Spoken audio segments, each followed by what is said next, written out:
Hey everyone, my name is Carolyn Harris. I'm a professor of chemical engineering and material science at Wayne State University.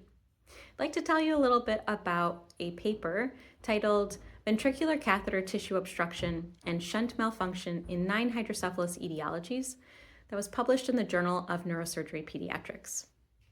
This is a body of work across 5 U.S. collaborative centers, specifically Wayne State University, Washington University in St. Louis, Texas Children's, University of Oklahoma Health Sciences Center, and the University of Alabama at Birmingham.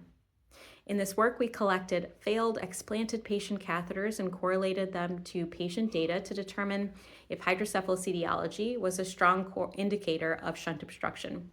We looked specifically at shunt malfunction data, including shunt revision rate, time to failure, and age at surgery.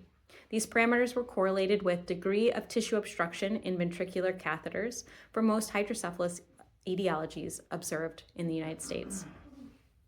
Our working hypothesis was that post-hemorrhagic hydrocephalus, that is PHH patients, experienced more frequent tissue aggregates in ventricular catheters and therefore greater shunt malfunction and revisions compared with other etiologies. Shunts explanted from PHH patients presented with large proximal obstructions, but did not exhibit statistically significant differences in ventricular catheter tissue aggregates compared with other hydrocephalus etiologies.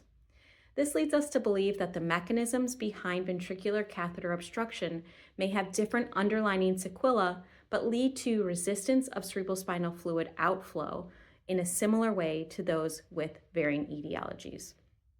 In further regard to etiology, there was no statistically significant association between etiology and tissue obstruction severity, indicating that the heterogeneity and multifactorial nature of failure can mask any potential relationship to etiology if one exists at all.